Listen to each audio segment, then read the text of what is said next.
Hai hai hai. Selamat datang kembali di channel Min Donghua. Kali ini kita akan melanjutkan cerita Donghua. Apotesis. Nggak pakai lama lagi, langsung aja kita ke ceritanya. Cekidot. Dalam ruang-ruang tersebut ada pegunungan besar dengan lava terus mengalir perlahan di pegunungan, sehingga ratusan anak sungai lava berkumpul untuk membentuk air terjun lava yang sangat besar. Air terjun lahar merah berkumpul di kolam lahar yang dalam di kaki gunung. Kolam lahar yang dalam itu menggelinding seperti sarang iblis, dan ruang-ruang ini sebenarnya setara dengan dunia kecil. Bahkan mereka yang berkuasa di alam laut ilahi tidak dapat membuka dunia seribu kecil, karena hanya orang-orang kuat di dunia atas yang dapat membangun dunia seribu kecil. Jadi 128 ruang ini setara dengan 128 dunia kecil yang awalnya ada di Menara Dosa. Setelah mendapatkan otoritas dunia seribu kecil ini, Anda dapat mengubah lanskap dunia seribu kecil sesuka hati, dan bahkan membuka gunung dan membuka lahan untuk menciptakan tanah suci.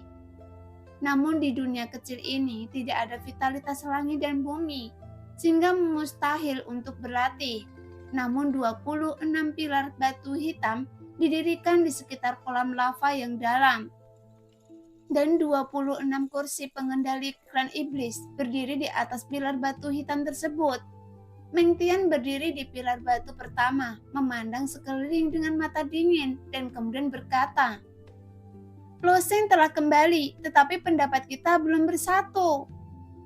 Bunuh saja dia secara langsung, bagaimanapun dia hanyalah seorang pejuang kecil, dan jika 26 prajurit puncak kecil mengerumuninya, kita mungkin bisa menghancurkannya menjadi debu."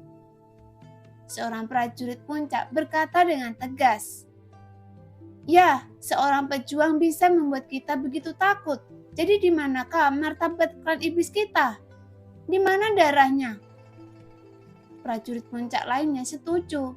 Meng Chong menyela, "Apakah Anda lebih kuat dari dua orang suci perang Tian Qiong dan Tian Hui? Bahkan mereka berdua tidak memiliki kekuatan untuk melawan di depan Lo Sheng. Apakah Anda yakin dapat melawan anak itu?" kata Meng Chong. Namun dalam kata-kata itu segera menyebabkan ekspresi keheningan muncul di wajah banyak pejuang top. Tapi kemudian master perang puncak lainnya berkata, "Jadi apa? Lo Sheng memang bisa menggunakan kekuatan Menara Dosa untuk mengusir kita dari Menara Dosa. Tapi bisakah dia menggunakan kekuatan ini untuk membunuh orang?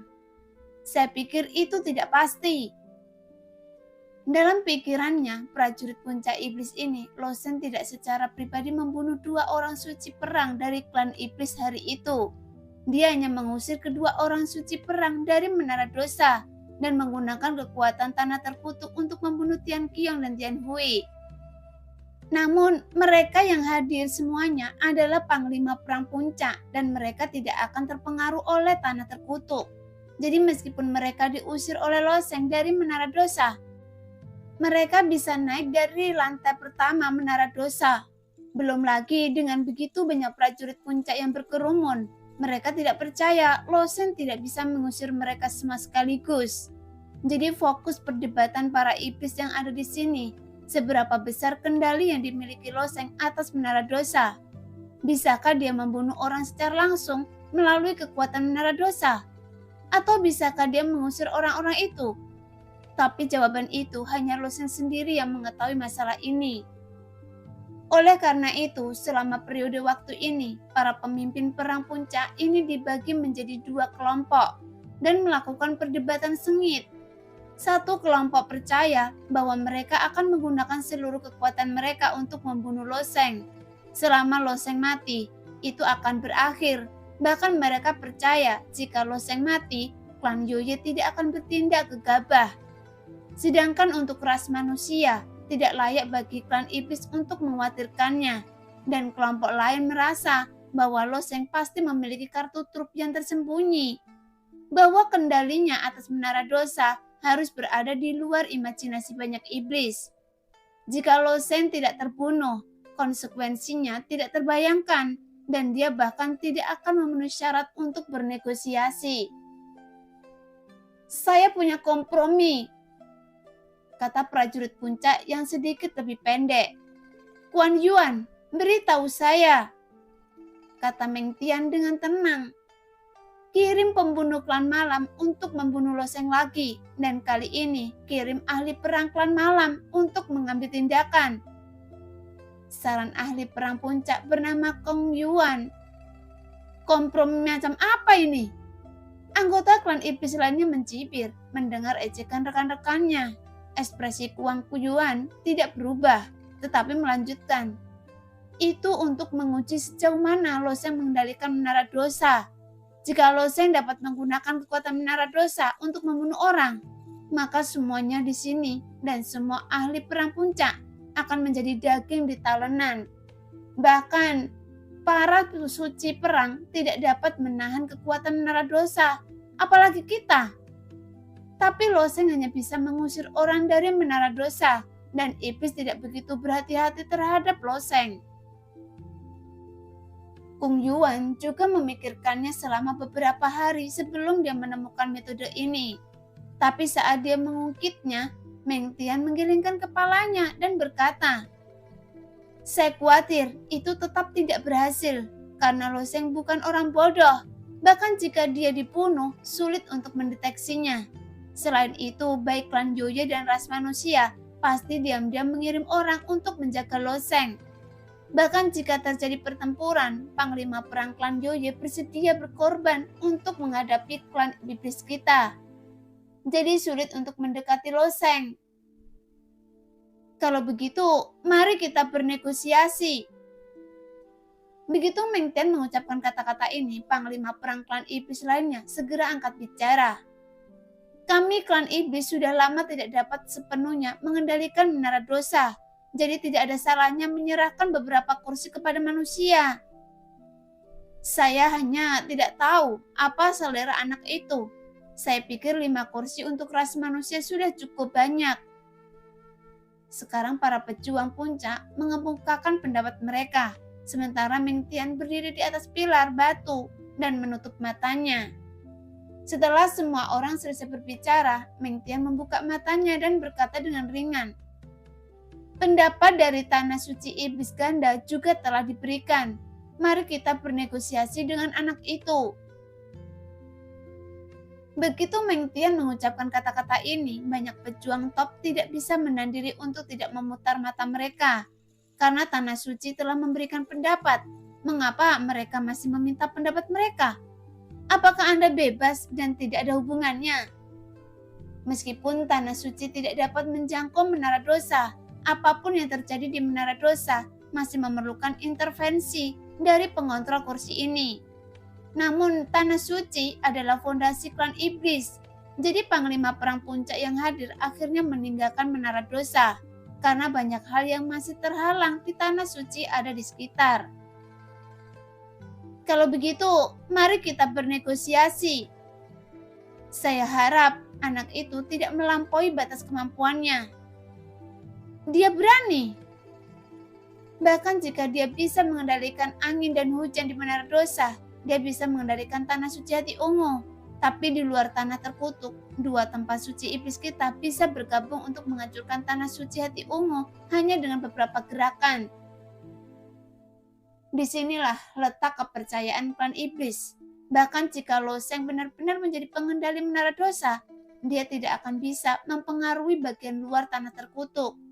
Bagaimanapun, tanah suci hati ungu tidak bisa melawan serangan klan iblis sama sekali. Pada saat ini, Loseng tidak terburu-buru untuk dipromosikan pergi ke lantai 11 menara dosa, karena mendaki ke puncak menara bukanlah tujuan Loseng, dan tujuannya memasuki menara dosa adalah yang pertama, untuk berlatih, dan yang kedua adalah tetap di lantai 10 untuk mendapatkan warisan di Gua Xuanming. Sekarang sejumlah besar cahaya ciptaan dapat diperoleh dalam prosesnya, yang lebih dari cukup untuk dipraktekkan oleh Loseng. Jadi promosi prematur tidak begitu penting. Namun beberapa hari pertama baik-baik saja. Meskipun Loseng mengalahkan Yasuo dan Mu Qingyang, masih banyak prajurit tingkat 10 yang menantang Loseng, karena tidak akan pernah ada kekurangan prajurit yang sok di dunia ini. Menurut pendapat mereka, Yasuo tidak bisa mengalahkan Loseng. Mu Qingyang bukanlah lawan Loseng, tapi dia sendiri mungkin tidak terkalahkan. Pada hari pertama setelah kembali ke Menara Dosa, 3 jenderal perang dikalahkan oleh Loseng. Pada hari kedua, 3 jenderal lagi, jenderal perang dikalahkan oleh Loseng. Baru pada hari ketiga, seorang ahli perang menantang Loseng. Itu adalah ahli perang tingkat kedua dari klan Ors.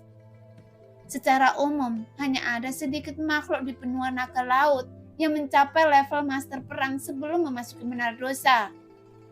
Master perang Ors ini sepertinya milik prajurit mandiri dan bukan dari klan Ors di Tanah Suci. Prajurit mandiri semacam ini hanya fokus pada budidaya dan tidak memperhatikan keinformasi dari dunia luar.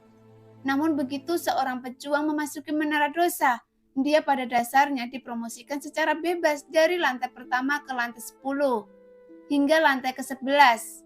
Mereka hanya akan menemui rintangan di panglima perang tingkat kedua ini. Namun penguasa klan Ors tampaknya tidak menyadari perbuatan Loseng. Dia beralih dari lapisan pertama ke lapisan ke-10 dan hanya bertahan selama 3 hari di setiap lapisan. Mencapai lantai 10, dia melihat bahwa setelah Loseng menang di arena kompetisi, tidak ada makhluk hidup yang berani menantang Loseng.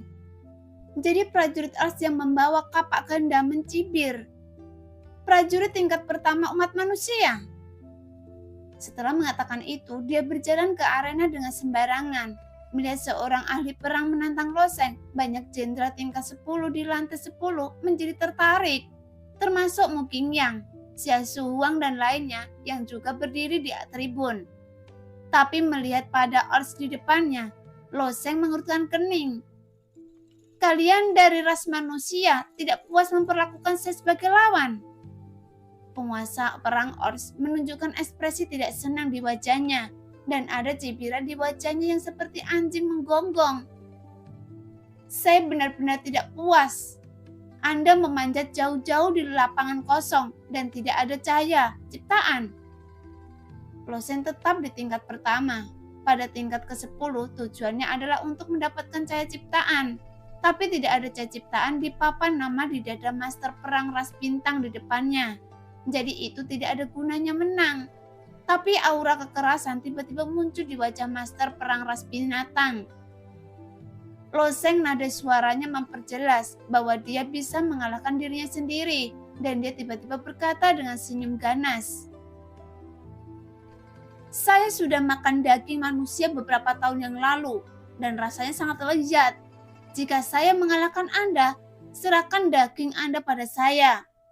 Loseng menjadi seorang pejuang, dia menghadapi seorang pejuang yang kuat untuk pertama kalinya, dan dia juga seorang pejuang tingkat kedua. Namun Mu Qingyang dan anggota suku Yoye lainnya, serta Xia Shuang dan anggota ras manusia lainnya, tidak terlalu khawatir ketika Loseng adalah seorang prajurit tingkat 10. Dia mengalahkan Yasuo, pejuang tingkat 10. Bahkan kemampuan Yasuo terkenal sebagai jenius tingkat dewa, yang paling kuat di Tanah Suci 2 Iblis. Sehingga prajurit junior mungkin bukan lawan Yasuo. Penguasa perang Ors tampak sedikit tidak sabar.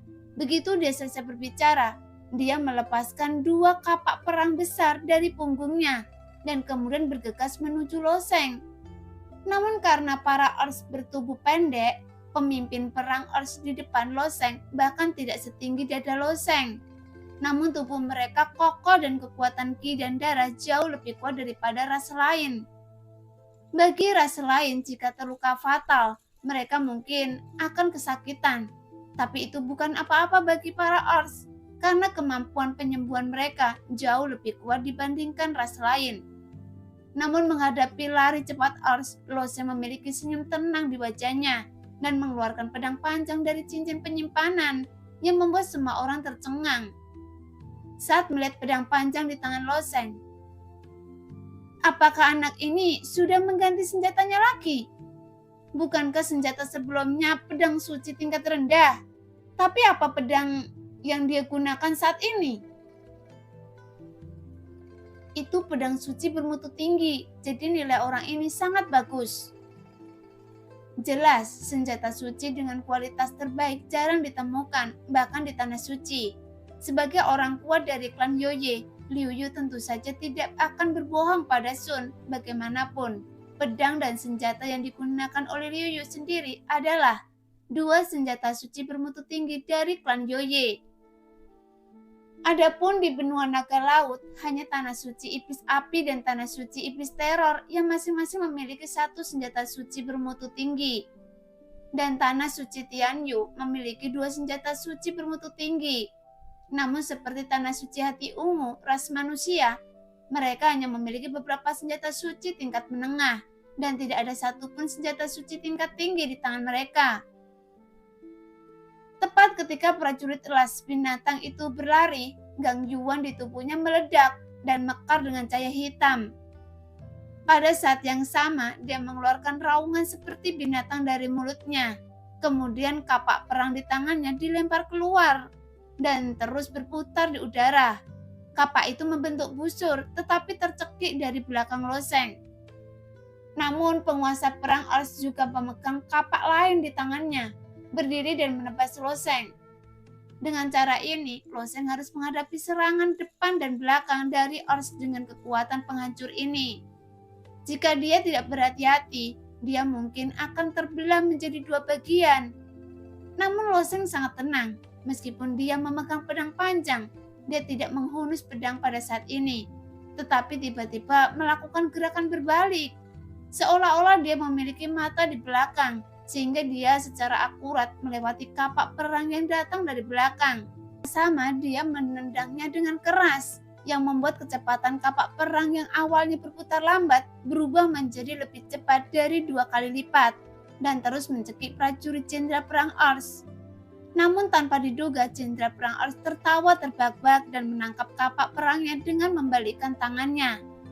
Ketika loseng belum mendarat, Gang Yuan meledak untuk kedua kalinya dan dengan cepat mendekati loseng. Tebasan buas! Segera kapak perang besar itu melambaikan seberkas cahaya merah keemasan, kemudian mencekik sosok loseng. Sambil mencekik, master perang binatang itu juga meraung. Potong saya menjadi beberapa bagian, dasar lemah. Jelas para Ors menjadi sangat gila begitu mulai bertarung.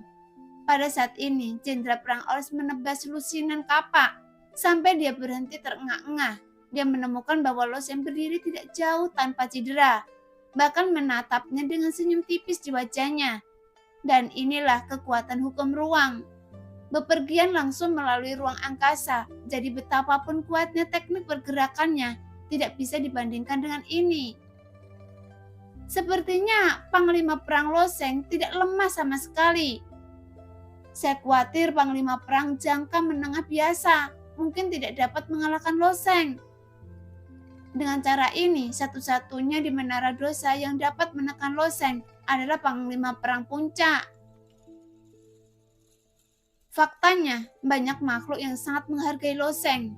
Bagaimanapun loseng hanyalah seorang jenderal perang tingkat pertama. Alasan utamanya adalah bahwa ahli perang tingkat kedua ini adalah seorang prajurit independen dan tidak biasa dari tanah suci para Ors. Menurut praktek di wilayah tengah, pejuang independen umumnya lebih kuat daripada pejuang dari sekte. Karena pejuang independen naik selangkah demi selangkah dan mengandalkan sepenuhnya pada kemampuan mereka sendiri. Sedangkan pejuang sekte memiliki warisan sekte, tetapi dalam hal pengalaman tempur, mereka tidak sekuat yang lain, jadi kalah jauh dengan pejuang mandiri. Namun di benua naga laut, justru sebaliknya, di tingkat tanah suci warisan lebih penting daripada pengalaman bertempur. Terlebih lagi, sebagian besar prajurit di benua naga laut naik selangkah demi selangkah dari Menara Dosa, menginjak mayat berbagai ras. Bahkan para prajurit di tanah suci tidak akan kekurangan pengalaman bertempur. Jadi para prajurit independen di benua naga laut jauh tertinggal, tidak sebaik berbagai jenius di tanah suci. Oleh karena itu, penanganan loseng dengan master perang tingkat kedua ini relatif lebih mudah daripada saat dia menghadapi Yasuo. Namun jika dihadapkan dengan panglima perang yang bersuara di tanah suci, Lo Sheng sendiri memperkirakan bahwa panglima perang tingkat kedua atau bahkan panglima perang tingkat ketiga mungkin merupakan batas Lo Sheng. Jika dia melampaui tingkat keempat, Lo Sheng mungkin tidak punya pilihan selain menghindari pertarungan sengit atau bahkan melarikan diri karena kesenjangan dalam budidaya terlalu besar. Ini juga alasan mengapa Lo Sheng tidak memilih untuk dipromosikan pada tingkat ke-11 Menara Dosa. Lo Sheng memang bisa mendapatkan beberapa poin, tetapi akan sangat sulit untuk bertemu dengan Raja Perang. Mungkin ada lebih banyak cahaya penciptaan di lantai ke-11, tetapi itu tidak lebih dari cahaya ciptaan di lapisan ke-10. Jadi merupakan langkah bijak bagi Lo Sheng untuk mengumpulkan cahaya ciptaan di lantai 10. Mendengar komentar tersebut, dia merasa bahwa dia bukanlah lawan dari prajurit di depannya. Namun para Ors memiliki temperamen yang berapi-api, jadi bagaimana mereka bisa menahannya? Sekarang mata master perang binatang itu memerah dan lapisan Gang Yuan segera membungkus kapak perangnya. Dan pada saat yang sama, dua cahaya merah pekat muncul dari tangannya. Ini gila, pejuang binatang buas ini benar-benar marah. Begitu binatang buas mengubah kegilaannya, seringkali ini akan menjadi situasi hidup dan mati. Anda tahu bahwa semua binatang tidak punya otak. Bagaimana jika mereka punya otak? Kekuatannya pasti tidak kalah dengan iblis. Jelas evaluasi banyak makhluk di panggung penonton benar, karena ras binatang menempati peringkat keempat dalam kekuasaan di benua naga laut. Namun bakat para Ors sebenarnya tidak kalah dengan para iblis. Mereka hanya jauh lebih kecil dari para iblis, tetapi mereka memiliki kemampuan penyembuhan yang hampir ajaib. Bahkan kecepatan mereka tidak kalah dengan para iblis. Bandingkan saja, dari segi dalam hal kecepatan tubuh, saya khawatir klan binatang berada di urutan kedua setelah klan Joye. Namun ras ini mempunyai masalah yang fatal, yaitu tidak terlalu pintar. Sederhananya, mereka memiliki IQ yang sangat rendah, jadi sangat mudah untuk dibuat marah atau dijadikan senjata. Ketika perlombaan ini menyalakan kegilaan, kekuatannya akan berlipat ganda, namun kekurangan dari kegilaan juga terlihat jelas. Begitu kegilaan diaktifkan, mereka tidak dapat mengendalikan diri kecuali target mereka mati atau mereka sendiri kematian. Melihat kedua kelompok cahaya merah ini, wajah Lo Sheng menjadi serius. Bahkan jika kekuatan panglima perang ras binatang ini tidak bagus, dia tetaplah panglima perang. Kesenjangan dalam tingkat budidaya alam terlalu besar, jadi tidak dapat sepenuhnya diabaikan. Mati!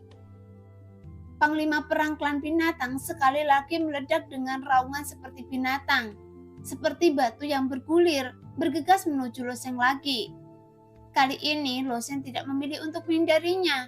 Pedang panjang di tangannya mulai mekar dengan cahaya kemasan pucat, dan niat pedang tak berujung menyebar dari tubuh pedang. Dunia sedang berputar. Ketika panglima perang klan binatang masih satu kaki jauhnya dari Lo Sheng, panglima perang klan binatang seperti gangsingan. Tiba-tiba dia mulai berputar dengan cepat. Saat dua cahaya merah iblis di lengannya terus berputar, mereka tiba-tiba tampak seperti lingkaran cahaya merah. Bersama dengan kapak perang yang bersinar dengan cahaya Gang Yuan, itu terlihat sangat indah. Selama dia dipelintir menjadi gangsing ini, satu-satunya konsekuensi yang mungkin terjadi, mungkin Lo Sheng akan hancur berkeping-keping. Jadi meskipun dia percaya bahwa Lo Sheng dapat mengalahkan jenderal perang klan binatang di depannya, tapi Xia Zhuang tidak menyangka bahwa Lo Sheng akan memilih untuk menghadapi musuh secara langsung. Sekarang Xia Zhuang dapat berdiri kokoh di tingkat ke-10, jadi dia secara alami bertarung pernah melawan para Ors. Bahkan dia telah mengalahkan 3 jenderal Ors tingkat 10. Namun ini tidak berarti bahwa kekuatan Xia Zhuang harus lebih kuat dari para jenderal Ors untuk alasan yang sama yang disebutkan sebelumnya. Meskipun para Ors sangat kuat dan memiliki kemampuan pemulihan yang luar biasa, tapi mereka umumnya bodoh. Jadi Xia Zhuang hanya perlu terus menghindar, perlahan-lahan memakan Ors lawan sampai mati di medan perang. Bahkan jika lawannya berubah menjadi kegilaan, Xia Shuang yang sangat lincah tidak akan bisa berbuat apa-apa.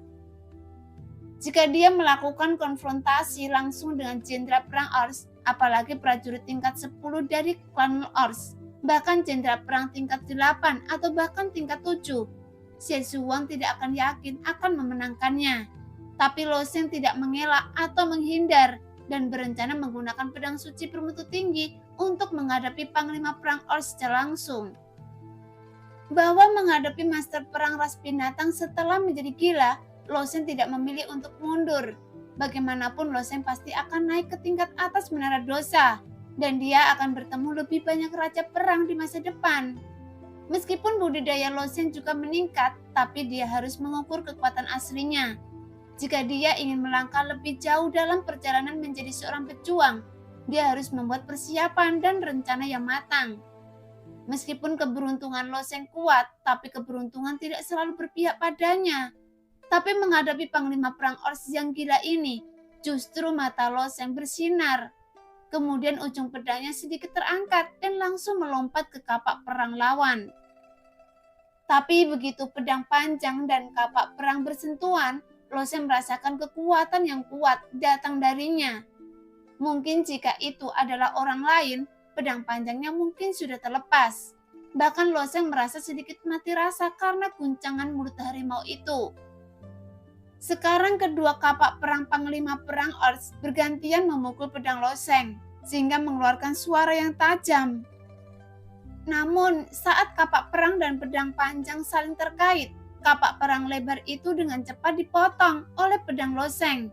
Bagaimanapun penguasa perang ras binatang ini adalah seorang pejuang yang mandiri. Jadi dia secara alami tidak memiliki senjata yang sangat bagus di tangannya. Karena kedua kapak perang ini hampir tidak dapat dianggap sebagai senjata abadi tingkat tinggi. Jadi bagaimana dia dapat memblokir senjata suci tingkat tinggi Lo Sheng? Pada saat serangan panglima perang menghilang, kapak perang di tangannya sudah berlubang. Namun yang tidak disangka Lo Sheng adalah panglima perang Ors membuang kapak perangnya dan tiba-tiba terdengar suara gemuruh. Karena lapisan gangguan menutupi tubuh penguasa perang ras binatang dalam bentuk yang sangat teratur, seperti lapisan sisik hitam yang berkilau. Perubahan lain, ini adalah transformasi binatang. Dibandingkan dengan jenderal perang, metode panglima perang memang tidak ada habisnya, dan Lo Sheng pernah melihat Ao Xiang menggunakan trik ini di wilayah tengah. Tetapi jenderal perang Ors ini bagian dari garis keturunan binatang buas yang diwarisi dari binatang. Dan sebagian besar anggota klan binatang secara alami tahu bagaimana berubah menjadi binatang. Ketika tubuh panglima perang Ors tertutup sisik hitam, dia dengan cepat bergegas menuju Lo Sheng. Lapisan sisik mencoba menghalangi pedang saya. Segera Lo Sheng menebasnya dengan pedang. Menurut dugaan Lo Sheng, lapisan sisik ini sama rapuhnya seperti lapisan kertas. Di bawah serangan senjata suci bermutu tingginya. Tapi yang tidak pernah dia duga adalah ujung pedang Lo Sheng baru saja menyentuh sisik tersebut. Sebuah kekuatan ledakan tiba-tiba meletus dari sisik hitam. Dan dampak inilah yang memantulkan pedang Lo Sheng. Saat pedang panjang Lo Sheng dipantulkan, penguasa perang Ors menabrak Lo Sheng dengan sangat keras. Sehingga dengan tabrakan ini, Lo Sheng terbang sejauh 3 kaki dan jatuh dengan keras ke tanah. Bahkan pedang panjang juga jatuh ke samping. Melihat pemandangan ini, Xia Shuang dan yang lainnya menunjukkan ekspresi khawatir di wajah mereka. Jelas mereka awalnya sangat percaya pada Lo Sheng, tetapi mereka tidak menyangka bahwa panglima perang Ors ini akan sangat merepotkan. Sepertinya Lo Sheng masih dalam kesulitan melawan panglima perang.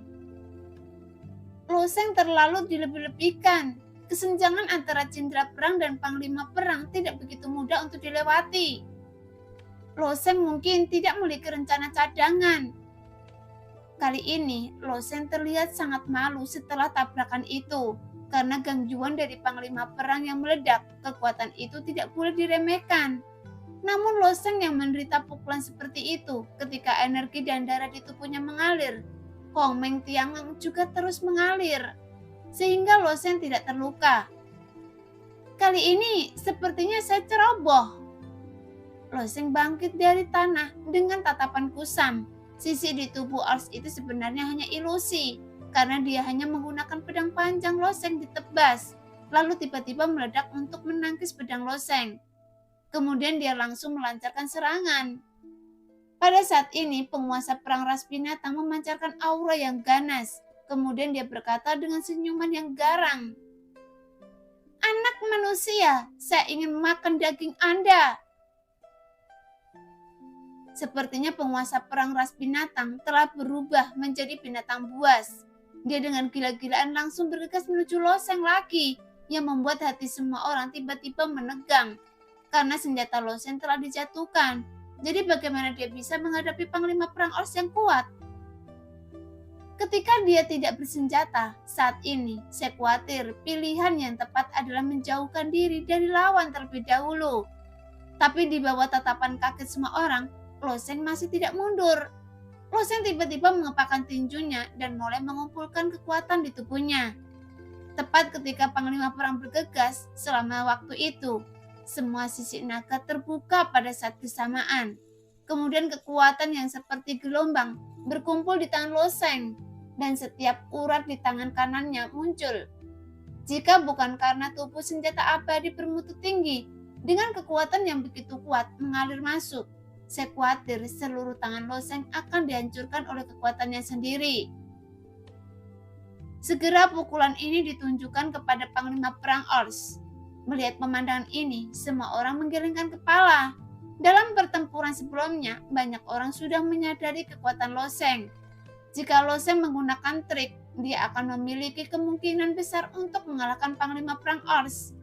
Tetapi Loseng memilih untuk menggunakan kekurangannya sendiri untuk menyerang kekuatan lawannya. Saya khawatir tangan Loseng tidak berguna. Tiba-tiba seseorang berkata. Begitu dia selesai berbicara, pukulan Loseng menghantam dada panglima perang Ors dengan keras.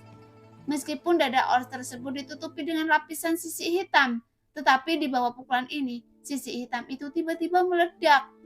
Namun tidak bisa menangkis tinju Loseng. Sekarang kekuatan penuh Loseng meledak, dan bahkan jika Raja Perang Puncak yang terkena pukulan ini, dia akan terluka parah. Jadi bagaimana gerakan panglima perang ras binatang ini bisa mengimbangi kekuatan ganas Loseng? Jadi setelah tinju ini mengenainya, separuh tubuh prajurit binatang itu langsung penyok. Bahkan seluruh tubuhnya sepertinya terjepit melalui pintu sempit. Meskipun prajurit ras binatang itu masih mempertahankan kelembamannya dan bergegas ke samping untuk beberapa langkah. Langkahnya terhuyung-huyung, kemudian dia tidak dapat berdiri lagi, sehingga dia jatuh ke tanah dengan keras. Kemudian sekelompok besar darah yang mengejutkan keluar dari tubuhnya. Segera beberapa cahaya ciptaan yang lemah berputar dari papan nama panglima perang Ors dan melesat ke arah dada Loseng. Meskipun penguasa perang klan binatang ini datang jauh-jauh ke medan perang tanpa membawa apa-apa, dia akan mengambil inisiatif untuk menantang orang lain. Setiap kali dia memasuki suatu level, jadi cahaya ciptaan tidak sepenuhnya hilang dari papan nama. Hanya saja itu relatif kecil. Melihat Loseng meninju Ors Warlord sampai mati, kekuatan Loseng jelas telah meningkat ke tingkat yang lebih tinggi. Di mata banyak makhluk, bocah itu tidak hanya mahir dalam hukum, dia juga tidak lemah dalam kekuatan dan tubuh. Prajurit yang mempraktekkan hukum dan tubuh umumnya mengalami kesulitan dalam mengurus keduanya dan berakhir dengan 4 hal yang berbeda. Tapi Loseng tidak punya masalah ini sama sekali. Saya sangat menantikan hari ketika dia menjadi panglima perang. Bahkan jika dia tidak menggunakan kekuatan menara dosa, tidak ada seorang pun di menara dosa yang akan menjadi lawannya. Di tengah diskusi banyak makhluk, Loseng menyingkirkan pedang panjangnya dan berjalan keluar arena. Namun ada Raja Perang Iblis datang ke arahnya dari kejauhan. Itu adalah Raja Perang tingkat 6. Ketika penguasa perang klan Iblis muncul, mata Xia Shuang tiba-tiba melonjak. Tetapi matanya melihat ke tempat lain dan Mu Qingyang juga melakukan hal yang sama. Meskipun Loseng dapat mengendalikan kekuatan menara dosa dan itu lebih dari cukup untuk perlindungan diri, Tetapi klan Joye dan klan manusia tidak nyaman. Jadi mereka masih mengirim orang untuk diam-diam melindungi Loseng secara pribadi. Karena tidak ada yang ingin kecelakaan terjadi pada Loseng. Loseng! Raja Perang Ras Iblis mendekat dan memanggil nama Loseng. Ada apa? Loseng bertanya dengan tenang. Raja Iblis kami, Meng Tian, ingin berbicara dengan Anda, kata Raja Perang Iblis lagi. Kapan? Loseng bertanya lagi. Malam ini. Tentu saja. Prajurit iblis yang datang untuk membantu Meng Tian menyampaikan pesan. Setelah menyelesaikan tugasnya, prajurit iblis itu berbalik dan pergi. Pada saat ini, Mo Qingyan dan Xie Zhuang melangkah maju dan Loseng sedikit tersenyum pada Xie Zhuang. Anda dapat menebaknya, mereka sudah terburu-buru untuk bernegosiasi. Iya, saya akan memberitahu Tuan Lingyan. Mo Qingyan segera berkata, karena tidak ada yang bisa menjamin bahwa Meng Tian tidak akan bermain trik. Sebagai pengontrol kursi kedua di Menara Dosa, jika dia tiba-tiba menyerang Loseng, ancaman terhadap Loseng masih sangat besar. Dan satu-satunya orang yang dapat menakuti Meng Tian adalah Lingyan. Jadi Mo Qingyan harus memberitahu Lingyan, dan Xie Zhuang secara alami memberitahu Guru Jing. Di malam hari, banyak prajurit puncak turun dari tingkat atas, dan 4 pengontrol kursi dari ras manusia, semuanya ada di sini. Dan Lingyan dari klan Joye serta 3 pemegang kursi lainnya juga turun. Karena iblis telah memilih untuk bernegosiasi, isi negosiasi malam ini pastilah sangatlah penting. Nah, demikianlah cerita hari ini. Terima kasih yang sudah menonton video Min sampai selesai. Sampai jumpa di video selanjutnya. Bye-bye.